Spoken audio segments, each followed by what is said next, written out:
भारत की नारी है फूल और चिंगारी।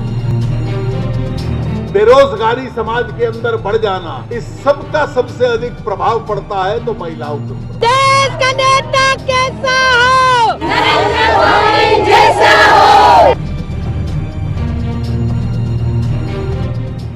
आज महिलाएं हर क्षेत्र में पुरुषों के साथ कदम से कदम मिलाकर चल रही हैं, चाहे वो शिक्षा का क्षेत्र हो या बड़ी जिम्मेदारियां निभाकर। हर क्षेत्र में अपने बलबूते आगे बढ़ रही हैं ये महिलाएं। पर यह विडंबना है कि इतना सब करने के बाद भी उन्हें उचित माहौल नहीं मिल रहा है। घर से बाहर निकलते वक्त सुरक्षित महसूस नहीं करती हैं ये महिलाएं।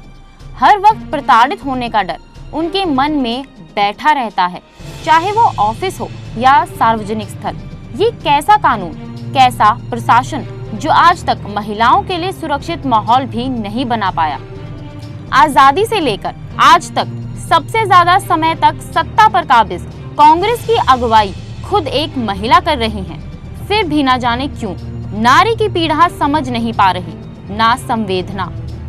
ऐसे में इस भ्रष्ट और संवेदनहीन यूपीए सरकार को उखाड़ फेंकने के लिए महिलाओं ने फिर कमर कस ली है।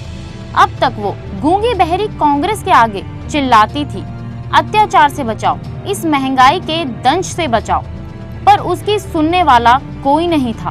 अब समय आ गया है इस भ्रष्ट कांग्रेस को मुंह तोड़ जवाब दिया जाए, ताकि महिलाओं को भी आधी आबादी होने का हक मिल सके और इसी हक की पहचान देश की सभी महिलाओं को हो।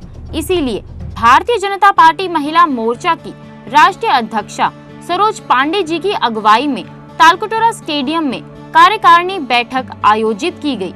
लक्ष्य था 2014 आम चुनाव के बाद कांग्रेस मुक्त भारत निर्माण करना। जिस सरकार ने हम बहनों की अस्मिता और सुरक्षा पर प्रश्न चिन्ह खड़ा कर दिया, आज वो शासन करती है इस देश में, या अब दोबारा शासन नहीं करना चाहिए। हम इस प्रण के साथ में मैदान में जाएंगे। इस बैठक में भारतीय जनता पार्टी के अध्यक्ष श्री राजनाथ सिंह, सुषमा स्वराज जी, अरुण जेटली जी, नितिन गडकरी जी और रामलाल जी भी शामिल होकर महिलाओं के अधिकार के प्रति उन्हें सजग किया। पहली बार इस आजाद भारत में यदि किसी राजनीतिक पार्टी ने माताओं और बहनों के राजनीतिक सशक्तिकरण की चिंता की है तो केवल और केवल भारतीय जनता पार्टी ने चिंता की है। इसीलिए हमारी यह भाजपा अन्य राजनीतिक पार्टियों से एक भिन्न राजनीतिक पार्टी।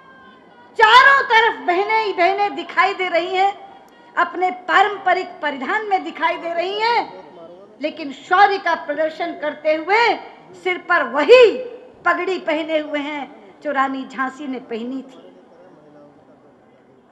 हाथ में वही तलवार है। नारा थोड़ा जरूर सुधारना चाहती हूँ, हम भारत की नारी हैं फूल और चिंगारी हैं। सरोज जी, सभी महिला बहनें ये मान लें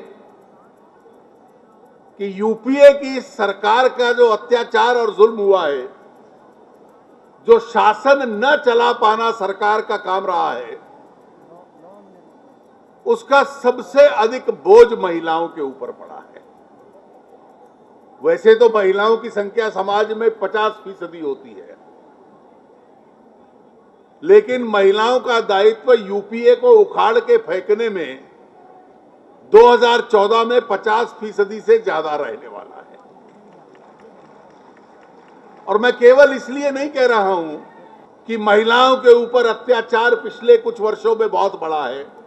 इस सरकार की जितनी नाकामी है, बढ़ती हुई कीमतें, अर्थव्यवस्था का ठप हो जाना, घर का खर्चा न चला पाना, बेरोजगारी समाज के अंदर बढ़ जाना, इस सब का सबसे अधिक प्रभाव पड़ता है तो महिलाओं के ऊपर। अलग भाषा, अलग वेश, फिर भी हमारा एक देश।